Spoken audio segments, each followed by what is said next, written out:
Good morning, everyone. All of you are the ones that did not blow it out last night, so congratulations on your pacing. Well done. Clearly some veterans. So in 1984, Madonna said, "We are living in a material world." And in 2020, we are living in a data-driven world. Also, probably still a material world, but we have more information right now at our fingertips than ever before. These kind of metrics basically help Grover dictate on his award-winning radio station what he's adding, what he's converting. They're helping Matthew decide what he's going to sign, what singles to pick, and what singles to continue working. And at the helm of this all is a 4-year study conducted by my former boss and mentor, Jeff Green. So we have a lot to get through today. We're going to try to make this in digestible bites. So Jeff is going to give us an overview of the metrics that have basically borne themselves out to prove what are the hits. And then we're going to break them apart sort of bit by bit. So we're going to focus on 10. And with that said, I'm going to turn it over to Jeff and say thank you for the first 2 slides you're going to show, for selfish reasons, and you'll see why. Well, it was 40 years ago this week that this ad appeared in Radio and Records for one of Katie's favorite artists, Hart. And as you take a look at this ad, if you can squint through it, you can see it's basically just a sea of call letters, maybe a little bit of chart movement, but that was basically it. Maybe it might say that it was #1 most added, but basically if there were early sales, it was rarely mentioned, and that was about it. But new data has become available, of course, and now there are label stabs and data analysis and to help make sense of all of it.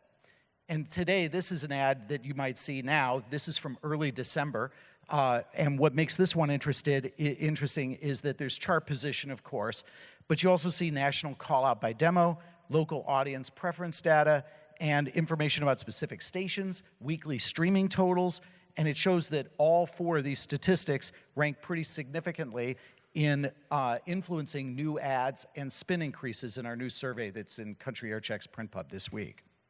So data analytics have become more mainstream, just as you hear about them in pro sports. But there's still a lot of uncertainty and skepticism out there about what this stuff all means. Do they really prove the hits? No, but they can project them. So here today, I was asked to come up with some metrics that everyone could use that were available for free, either that you could find out online or would be told to you or explained or furnished to you by record company executives or other promoters. And I'm going to leave this slide up for a minute because I want to walk you through each one of these, and then we're going to go into detail a little bit with each one and get the feedback from our colleagues about which ones they use or which ones they don't. Some of these scored really well in the survey that we just did with Country Air Check about what influences ads and spin increases. Some did not, but we're finding that these are proving to be predictive. So the first one is a high most added rank, #1. Our surveys consistently show that most program directors don't regard this as a very important statistic. They think it's something to be hyped. But radio program directors and music directors are rarely fooled. And when we find that you guys collectively agree on a new record at the same time, generally it pans out. The percentage of #1 most added singles that never charted is 4%. And more than half of the ones that are #1 most added go #1. The second is a big ad week, regardless of the actual rank. It's how many does it actually accumulate in one particular week. It might not be its first week. It could come in the second or third. But the magic number that we have found for a future #1 record is about 53. And it can vary. In any given week, there might only be 10 or 15 that make it to the #1 or 2 most added. It just depends on the product flow that's out there, what the competitive situation is. But generally, if you're in the 40s and 50s particularly, you're looking at probably a big record 4 or 5 months down the road. The third is 4 or more consecutive most add weeks. Only one record could be #1 most added, but a lot of records develop steadily. And when we have found that when they're consistently and consecutively among the top 10 most added, they outperform almost everything else. For example, Carly Pierce duet right now with Lee Brice set a record at 10 consecutive most added weeks. I think that record's going to probably pan out to be pretty good. When I was single, #3 is when the girl said, "Hey, you're funny." That's the one I look at because I think that when you start seeing consistency like that, it's like, oh, we have something that's starting to gel and be something, in my opinion. The fourth is a high Shazams per country radio spin. I think all of you have Shazam on your phone, or you've tried it or know about it anyway. What we look at is in the second chart week, when it's usually in around 45, 48, somewhere on the airplay chart, that's when we take a snapshot of several of these metrics. And we find that with Shazam per spin, if it's around 7.2 specifically, that's very indicative of what a #1 record is going to look like months down the road. So Shazam's, if you think about it, is sort of like an early approval rating, if you will. The fifth is heavy streaming activity. Now, streaming is the new sales, if you will, and so when you see a lot of heavy streaming activity, and we'll show you specific numbers, but heavy streaming is, in the second chart week, is pretty indicative. Programmers look at local streaming data a lot more than they do at national, but national is also showing to be predictive. And the more streams a record is getting in its second chart week, the more indicative it's going to be that it'll be a hit. Sometimes this happens way before radio even gets it. Their future singles are getting a lot of streaming activity. But it's something that absolutely we should be watching for. The sixth is a high number of streams per country radio spin. So this is a metric. It's a ratio of how many streams per spin by you all in country radio give a record. So the more streams per spin, the better it's likely to be. Well, what's a lot? Well, about 1,400 in its streams per spin in its second chart week. And when you look at the second chart week, it's usually, why do we look at that? It's because that's when about half of the stations are playing it. It's when daytime spins have commenced, and it's when radio stations are really taking the record seriously. It's charted by then. It's moved past a lot of the speculation that's out there in the business. The seventh is the high consumption per spin. Well, what's consumption? Consumption are streams, paid streams, downloads, and actual physical sales. So if you combine that, that's what you would regard as consumption. And if we measure that against the radio spins, we find that that has also been proving to be pretty accurate at predicting what a record is. And so what's a good number? It's about 19 consumptions per spin is a pretty indicative of a big record in the future. Number 8 is a high consumption per spin rank. In the old days, you might be told, oh, it's top 10 in sales. Well, now they'll say it's top 10 in consumption. That ranking is significant. And if you're in the top 10 in its second chart week, things are looking really good for the record. The 8th is the high, I just mentioned the high consumption per spin rank. Number 9 is Pandora's country airplay rank reaching the top 5. I've been talking for years now that Pandora really is a pretty good barometer for what happens at country radio. 25% of Pandora's top 100 are country records. Many of them, about half of them, are in their top 50. And so when you see Pandora gets, millions and millions of listens per week, so if it's a really good early barometer about what's going on, and we have found that it's consistently predictive of projecting what a top 5 or a number 1 record will be. So when you see among the top 100 in Pandora, which you can get by looking at going to Next Big Sound and looking at the Pandora's top 100, and you see a country single among the top 5 country singles, then that's a pretty good sign. The 10th and the final one, and we'll get into these in more detail, is a high Pandora thumbs up ratio. What the hell is a thumbs up? Well, Pandora might be playing a record 75,000 times a week. What is the percentage of people that when they hear it, they give it a thumbs up, which means they want to hear it some more? That's a pretty good approval rating. If you are getting in the neighborhood of around 2%, that's really good. 2.2, really good. So it's a very narrow range there. If you're up at 3%, even better. Very, very strong. That's up in like Stairway to Heaven land or, Hotel California. That's way up there. So when you start to see in the 1.75, 2% or better range of thumbs up in the second chart week, you're looking at a pretty good record. So now let's get into some of the specifics here. Back to the first one, the highest most added rank. The top 3 most added singles have delivered almost all of the number 1s. More than half were number 1 most added, averaging 66 ads a week. A third were number 2 most added, averaging 44. These are the average ads among the records that went number 1. And 11% were top 3 most added. This is of the 170 number 1s since August of 2015. So of all those 170 number one most added, only 3 didn't rank among the top 3 most added in any given week. The survey, however, you guys disagree. You don't take it very seriously. So do you want to get into that? Yeah, actually, I was going to say, to Grover's point, a lot of what Matthew and I do is manufacture momentum, right? And I know that you will set specific ad goals and perhaps not just a 1-week scenario, because obviously none of us is working a record for 1 week now, so. Yeah, I mean, I think it's, first of all, like we mentioned earlier, it is what the market will bear in that specific week. I mean, you know, some weeks the most added record could be 20 ads. Some weeks it could be 117. But I think it's really important to show continued growth and not just have 1 week. You know, we've had, as you'll see later in the slide, we've had very good luck with Brett Young in regards of building 4 to 5 weeks, 6, 7 weeks of continued growth. So it helps to grow the record up the charts. Yeah, I mean, for me, it's momentum. You know, I mean, anyone who does what I do for a living, you can see certain things, and obviously it's your job to make sure I know about it. Trust me, you do a real good job about that. But at the same time, it's like I have to sit and look from a wider aspect of what Jeff's talking about. There are a lot of indicators, but to Jeff's point, they all start coming together, and usually it's because it's a hit. Yeah, I mean, when you guys agree, you're not rarely wrong. I mean, you are rarely wrong. So here is a breakout of the singles that reach number one and that they average about 54 ads during one of their early weeks.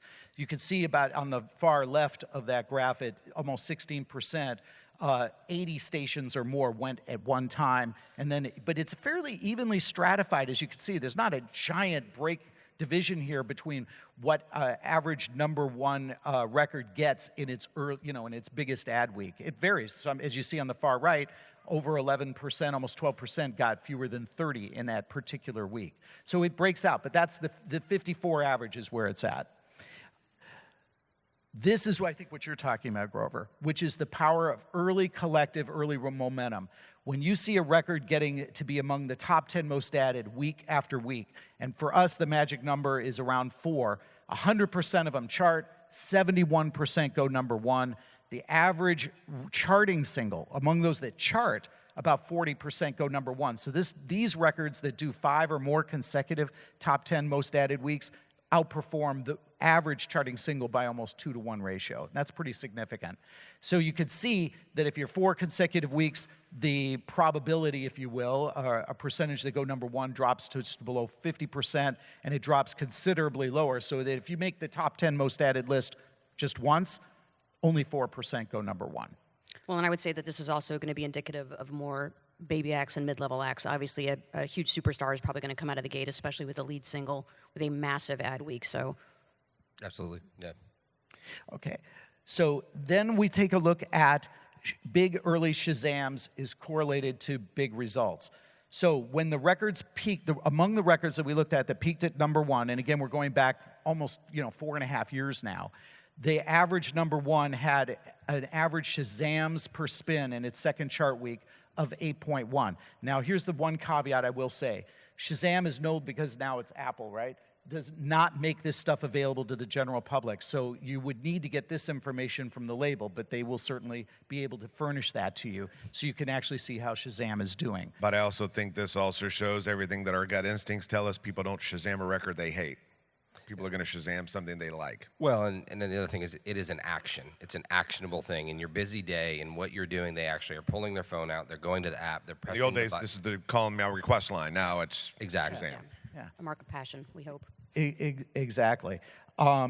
So when you see this 8.1, again, these are loose numbers, somewhere in the high 7s, 8s. I mean, some of these records have come in at 12, 13, or even higher than that, especially if it's a pop crossover.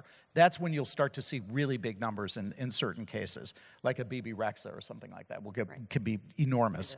But again, Shazam didn't do very well on the survey, so that may be a question of just people being familiar with this particular metric. So then airplay rank and streaming rank appear to be correlated. Basically, people go, well, it's top 10 streaming, and people go, well, I don't see it very high on the charts, on the airplay chart. Well, we're seeing that there's a real parallel here. that the average #1 airplay record is also among the top 10 in streaming. And if it's in the top 10 in airplay, it's somewhere around 13. I track this every week, and it's amazingly consistent. In fact, I would say over the last year, it's getting tighter and tighter. There's a more direct correlation between streaming rank and airplay rank, which means program directors are looking at streaming because it is the new sales, and they're seeing that as a relevant statistic. You don't usually see a record that's enormous in streaming and the radio's not even looking at it, or vice versa. So they're very much in lockstep, and you can see the... Sorry, I'm getting all these Amber alerts. That the lower they are in airplay rank, the lower they are in streaming. They do move, not entirely in lockstep, but quite a bit. Oops, there we go.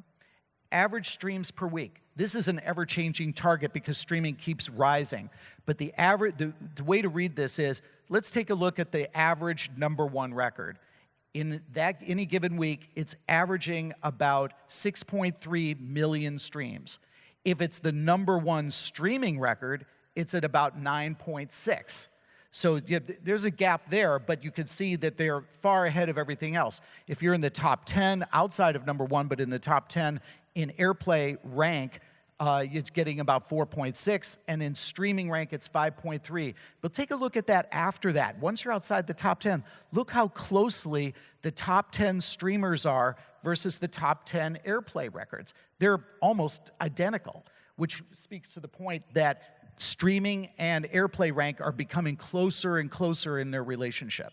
Not only that, but I think, Matthew, you can jump in here too, that this is one of the tools that we evaluate in terms of how our record is performing. Absolutely. It's like a rising tide. It has to raise all boats. And we look at multiple metrics, as he's showing with all 10 of these, and you always want to see that constant growth across all those data points. And obviously, Grover, you're looking more at local, but this is, again, a barometer for us. I just like that you see the cohesiveness, and I also agree that, country streaming has improved year to year to year. I always felt like country, they were still the ones going to Target to buy the CD for their truck, but they're now they're clearly in the streaming world now.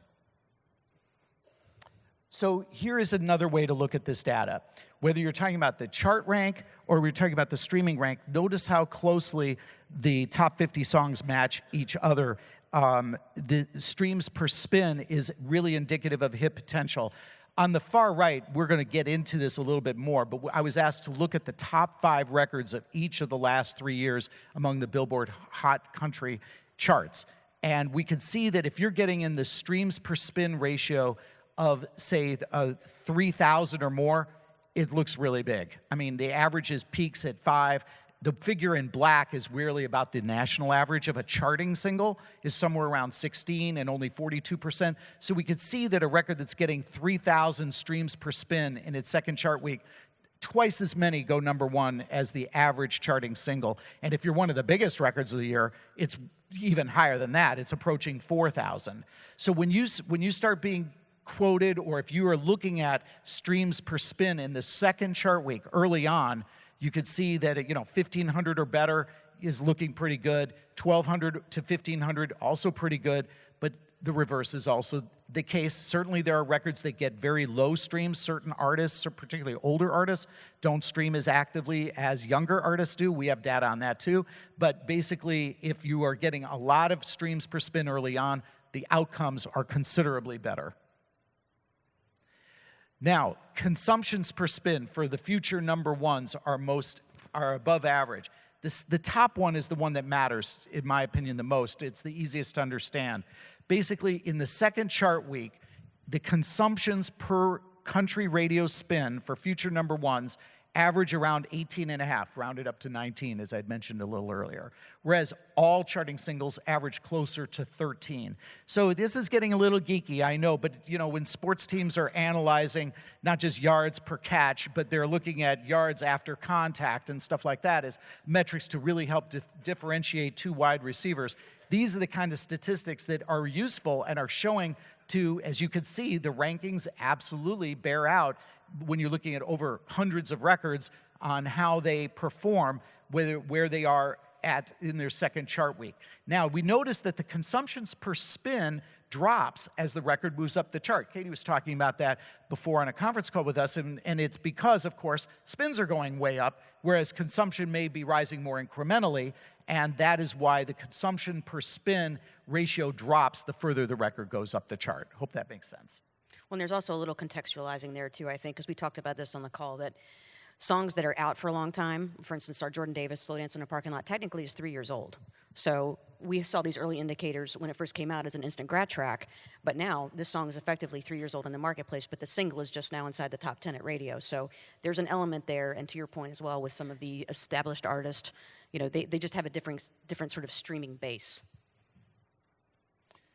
So future number ones rank on average among the top 10 in consumptions per spin very early. This is a ranker, not a quantitative figure. This is how does a reg say, well, I'm top 10 in sales. Well, if you're top 10 in consumptions per spin in the second chart week, it's looking pretty good. The average charting single ranks about 16th. Now, the industry labels will show you how all of the records among the top 50 in any given week, how are they ranking in consumptions per spin? You see that. So when you see it's in the top 10 early on, it's looking pretty good. Now, Pandora, back to Pandora a little bit. Most Pandora top fives, once they reach top 5 in Pandora, they usually go number 1 at country radio, and they almost always lead on top 10s at country radio. Pandora is ahead of country radio 91% of the time, averaging about 6.5 weeks ahead. So it's a very good early bellwether. We're not talking about the second chart week anymore. We're just talking about looking at how is it doing in Pandora, which has an enormous universe. So if you see a record going top 10 among the country singles in Pandora, that's a pretty good indicator because the top 5s in Pandora, 85% of them go number 1 at country radio. I was really shocked myself when I started to see over time how reliable it was. And I would say, Grover, this was something that was somewhat of a surprise to you. Yeah, it was surprised me, and I'll be honest with you, I didn't even know about that chart, that was available free until we were doing prep for this day, and I'm like, holy moly, it's another tool, definitely, to be part of your process. Well, and in a very real-time example, we're seeing that with Riley Green's current single, Wish Grandpa's Never Die. I mean, that was top 7 in the early Trendsetter chart, and basically it was released the same week to DSPs as we went to radio. So it didn't have a long lead, didn't have a runway. And we're obviously tracking the all-genre chart as well. That's another early indicator for us. Oh, that's interesting. Yeah, that's great. I will say, when you look at the survey in the print pub this week, you'll see that Pandora ranked like dead last, or close to it. So radio guys and gals have not been taking this statistic very seriously, but we've been tracking it for years now, and it's really reliable. So, I mean, it's not bulletproof. Nothing is. That's something we'll talk about as well. Let's talk about thumbs up, which is a fun new statistic that I think shows genuine enthusiasm. Grover mentioned a minute ago about the early request line. Well, thumbs up is definitely, I want to hear this again. If you're on Pandora, and I know a lot of you either use it or reference to it, if you like a song, you give it a thumbs up, means you want to hear it more. Some people are hesitant to give a thumbs up because they don't want to be burdened with that song over and over and over again. But generally, you'd be amazed that even a record that is well established and maybe even, not a recurrent, but even gold, still get a thumbs up ratio. And people are always discovering new music, or they're discovering that they like it, or it's a funny thing, but yet it's a very active current metric. And so when you see a high percentage, and when I'm talking high, I'm talking like 2 or 3% that say that they want to give it a thumbs up, that those records do extremely well. A 3% or higher thumbs up average peaks at 7, and 75% go number 1, compared to the median of 1.5 that peaks around 15, which is close to the national average, and 44% of those go number 1, which is also very close to the national average. And look at the percentage of those that get a low thumbs up. 6% of those that get less than 1% go number 1. I mean, that's a gigantic, you can see the huge swing there. And we're talking a difference of 1% and 3%. Isn't that amazing? But that's how it is. Just as is in baseball, a 200 hitter may not even stay on the team, but a 300 hitter is headed to the All-Star game. That's not a big difference, but it is a real difference. Well, and you actually had called me unsolicited about Parker McCollum because you were seeing an amazing score on a song that we are not currently working at radio. Absolutely. Parker McCollum's album track, right? Yeah. Pretty hard. It Pretty hard. probably will be the single. Has been doing really well. It's steadily. Usually what happens is that if you have a Pandora streams of just a few thousand, that's their fan base. That's their mom and dad going thumbs up over and over again and telling all their friends to give it a high ratio. But when you're in the 25 to 30,000, 50,000, and in Parker's case, 75,000 for an act that outside of Austin may not be that well known, and he's getting 75,000, which says, okay, I need to pay attention to this. And this record's in the 1.75, 1.8 range. That's doing better than most of the records on the chart that are, big hits. And so when I see that early on, that I had to call Katie or tell Katie that I thought, you've got something really significant here. I don't know if it's the artist or this particular track. I think it might be both. So I'm not here to promote Katie, obviously. Oh, please go ahead. Keep going. Don't stop now, Jeff. But it was startlingly positive, and so that's something I'm watching. And we've been talking about this since like early December, I would say, and it's still hanging around 1.8%. And you haven't decided what to do exactly yet, or I don't know. But basically, if I were a label person, this would be a strong contender. Well, and honestly, that's kind of where we are, and you can speak to this as well. But in addition to this, we're also seeing amazing streaming. And again, he's got a fan base all over, but it's not been blown up yet. And we, at this point, are very much considering that being the lead single just based on the metrics we're seeing because they're undeniable. I mean, the streaming numbers he's doing are better than half of the records that are on the chart. Yeah. I mean, and that you can't ignore that, especially in this day and age. So, and I don't know how much you look at Pandora, but again, this is something that factors into you guys picking singles as well. Absolutely. We look at all the early indicators because we, just like radio, want the same thing. We want hits because our front line drives our catalog. So we all want to find that next indicator that's telling us what people are running towards. Again, it's not any one of these is the final decision. It's the collective consciousness of several of these put together give you the signal that you've got something really going on. And, taking a new artist like Parker, which was pretty remarkable because he didn't have a big fan base to draw on the way that, say, a Luke Combs did, who has a lot of other, people coming in from other styles of music that they would like, and so there's a more attention placed on it. But you take a look at Luke Combs' Beautiful Crazy, which obviously is like record of the year or whatever, but it was getting enormous thumbs up indications before it was even a single. I want to chime in here too because we don't have any Spotify data that's in here, but one of the things that we had looked at, and I'm sure that you do as well, again, the Jordan Davis Singles You Up was on the global viral top 50, and it stayed there for weeks, which is very uncommon for a country song. And that was one of the early indicators we had that we knew there was something to that record, and it was just getting started. And much in the same way that I'm sure you look at add to collection when that's provided to you, because that's another passion indicator. That's basically a purchase in terms of the streaming. Yeah, and when I look at like 3% or higher, I think of these people as also the people that contest on radio. It's like 2 or 3% of all our listeners actually try to win our contest, right?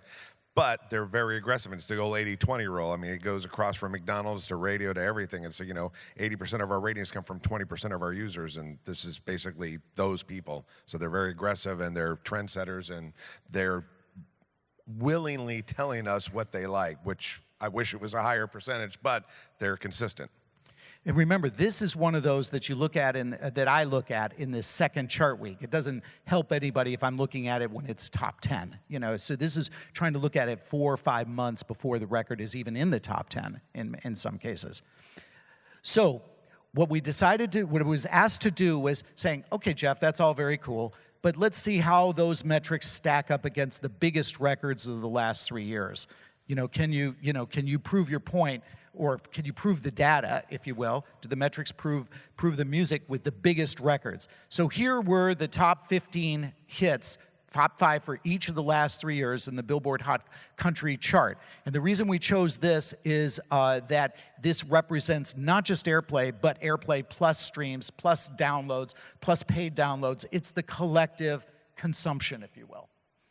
So the top 5 country hits of 2017. Here they are with Sam Hunt, Brent Young, Dustin Lynch, Kane, and Luke. And owing to time, we're going to look at one of these, but I can tell you how they all did. But generally, here's Brett Young. We took him, in case you didn't know. The figures on your left in black show what the average #1 record, how it performs. 1.35 million streams in the second chart week. That's what that asterisk is, second chart week. 1,400 streams per spin. Consumption per spin, average #1's at 18. The spin rank is in the top 10. Most added rank is either 1 or 2. It's in this case 2.1. Consecutive most added weeks is 4. Shazam's per spin, 7. Pandora, how far ahead was it to top 10? Almost 6 weeks. And the thumbs up ratio, 2.2. So that's kind of your benchmark, if you will. That's what a typical #1 looks like in its second chart week or along the way. In Brett Young, the figures in green are the ones where it outperformed the national average for a #1. And again, looking at these very early, we see that Brett Young was getting 6.4 million streams. The consumption per spin was hit the benchmark.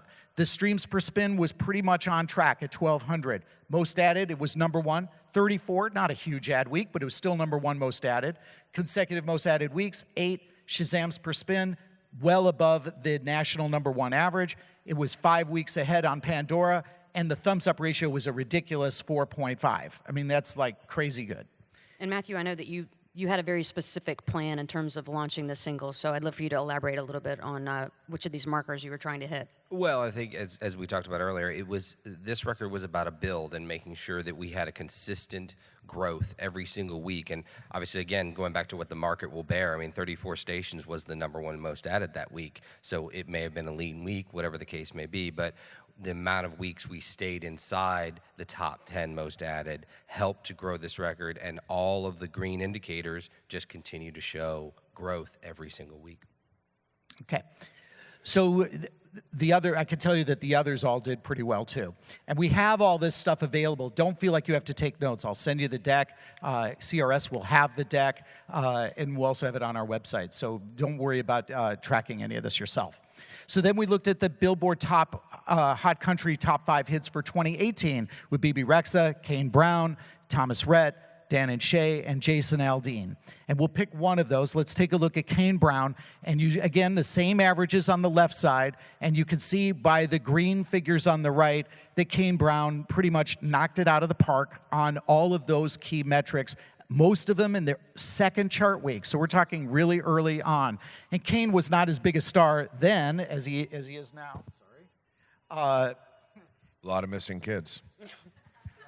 Kids. So, but look at the thumbs up, almost 5%. I mean, again, you know, these are obviously a young audience in many cases, but the data was strong across the board. Radio was into it too. I mean, they got it, and the Shazam activity was great. Everything was very, very strong here.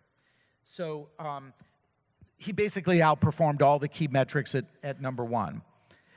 And then we take a look at 2019, this past year, with Morgan Wallen, Dan and Shay, Blake Shelton's God's Country, Beautiful Crazy we talked about, and Beer Never Broke My Heart. So how did these guys do? They all did really well as well. So let's take a look. We mentioned Beautiful Crazy.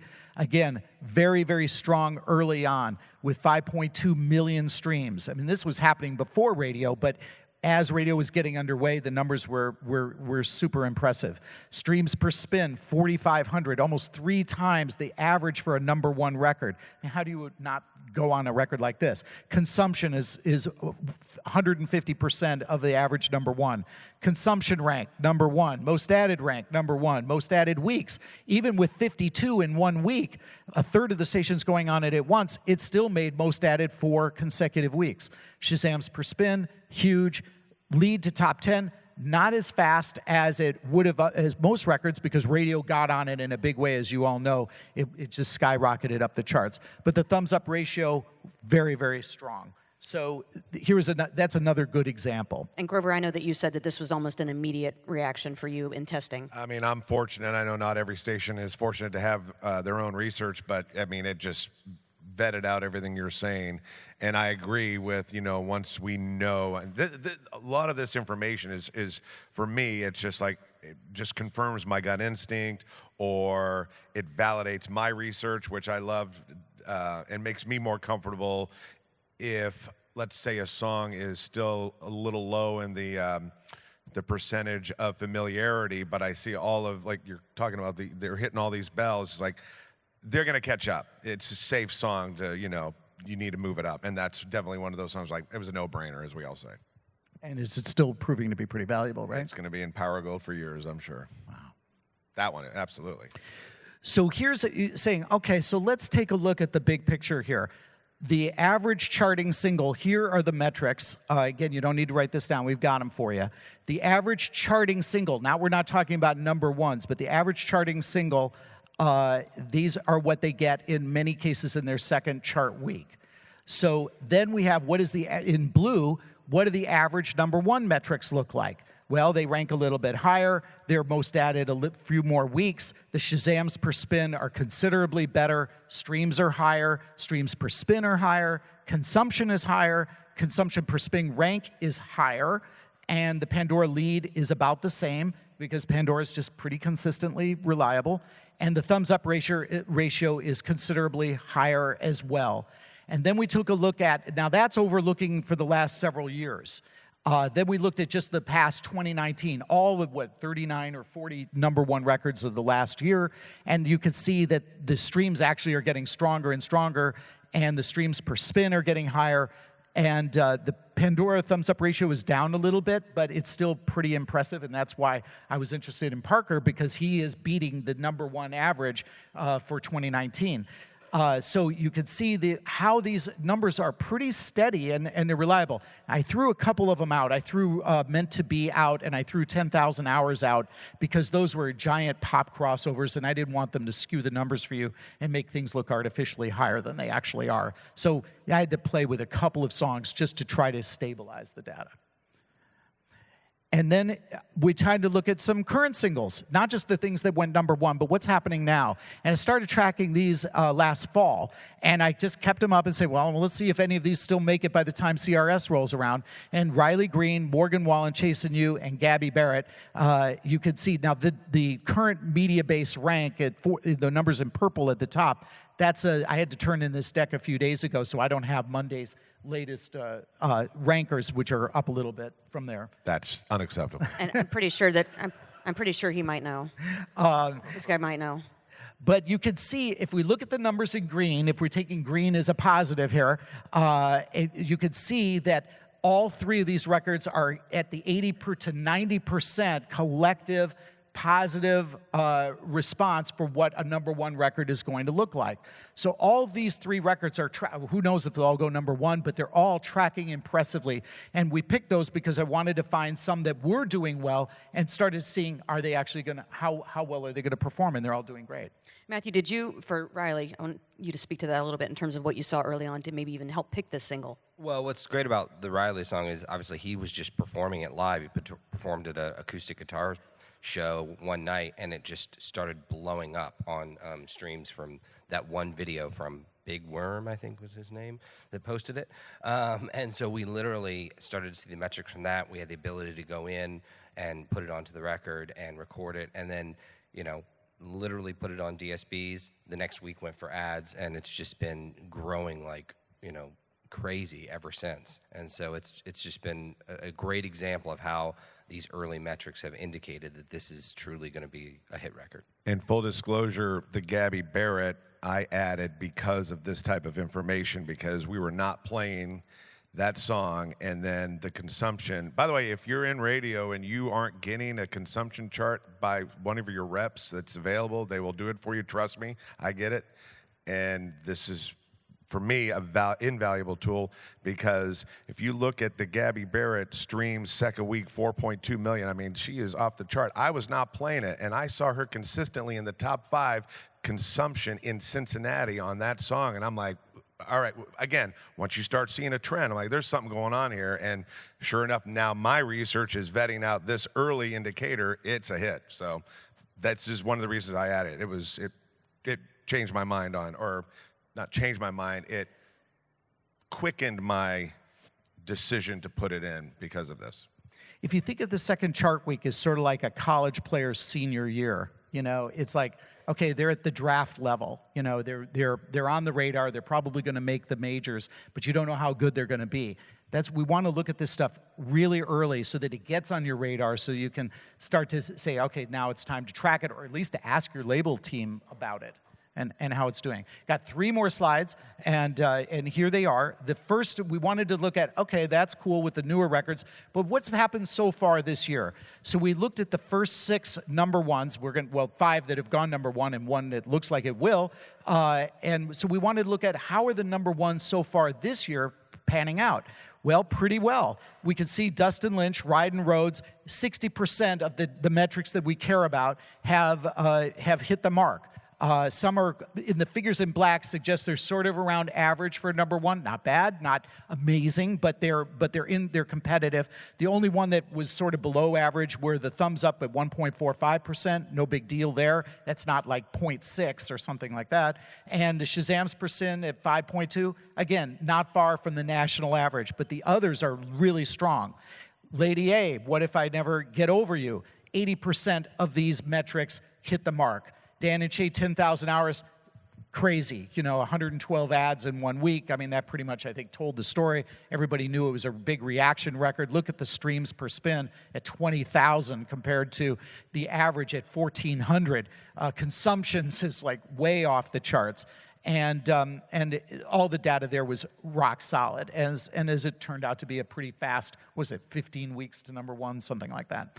So the latest ones to go number 1 this year, a couple weeks ago with John Party with Heartache Medication, 70% of the numbers came through. Maren Morris, The Bones, 2-week number 1 now at 78%, and we're projecting, the election headquarters projects that Sam Hunt, Kinfolks, is going to go number 1, and that's coming in at near 80%. If it doesn't, I will not be at work on Monday. I will tell you that. So, congratulations! And again, Sam's looking really good. He has some crossover appeal as well, but there's no question that country loves this record. Well, and I know you want to talk about Lady A, but one thing I want to point out, especially when you're looking at the ad week, coincidentally, this was Sam's biggest ad week of his career. So, right. And it also kind of bears out again.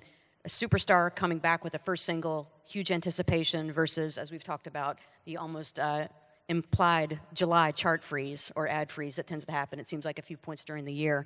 And one thing I want to point out, too, in terms of the streams real quick on the Sam, we don't have a video on this song.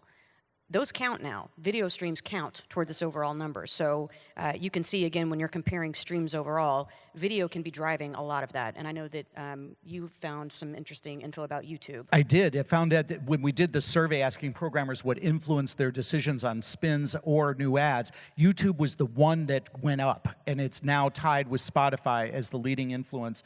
At like 28% of programmers said that they believe that YouTube and YouTube Music in particular was influencing them new ads. So that's an excellent point. So, by the way, I looked at a couple of comeback artists. I'm talking about artists that had number 1 records, but not in recent years. And I looked at Lee Brice with Rumor, who had not had a number 1 since 2015, and Brantley Gilbert, the duet with Lindsay L. Brantley had not had a number 1 since 2015. And both of those with What Happens in a Small Town, and both of those scored high numbers on 70% of the metrics. So even records that you might be on your sitting on your hands and wondering about, those records delivered early on too. So let's summarize for looking for 5 key of all the metrics we've talked about. When you package together 5 or more of these, that's a pretty good sign of a number 1. If you think of this as sort of your checklist, if you will, your grocery list of, well, okay, does this new record hit the mark on any of these? And if it hits it on several at one time, that's pretty impressive. So high most added rank, if you're first or second in any given chart week, separate that one out. A big ad week of 54 or more, also impressive. Consecutive top 10 most added weeks, in case it didn't have a big ad week. 4 or more, looks good. Shazam's per spin, look in the 8 range, 7-8 range is very encouraging. Streams, 1.35, 1.4 million in its second chart week, looks good. Streams per spin, 1,400 or more, impressive. And again, this is measured against what radio is doing. Consumption per radio spin, 19 or better. Consumption per spin rank, if it's in the top 10 in consumption. And Pandora, if it goes top 5 among Pandora's country singles, looks really good. And the thumbs up ratio of 2.2. So if you are looking at your list of what records to consider, and you've got songs that are hitting 5 or more of these, I think you've got to take that record pretty seriously. Absolutely. I mean, and I'm curious, Matthew, for you, when you have a song that's out, obviously these are sort of second week markers, but sometimes we as a label are faced with trying to make difficult choices with songs that have been out for a little bit. So are we continuing to sort of look at these metrics and looking for that build? I know for us, I feel like I have 2 key things I'm looking for to see if a record is going to continue to go the distance. Well, absolutely. And again, as we've talked about on a conference call previously, everything, the metrics do change a little bit as the record goes up the chart. And so you have to look at amongst its peers. So this is a great look at the first 2 weeks. But then again, you want to make sure that it is performing as it continues to grow so that you can make educated decisions. Yeah, we're doing a lot of over and under indexing relative to records around it and chart to sort of figure out where the growth opportunity is, or if, unfortunately, sometimes to make the call that it's not connecting the way that we want. Right. And let's not forget our gut instincts programmers.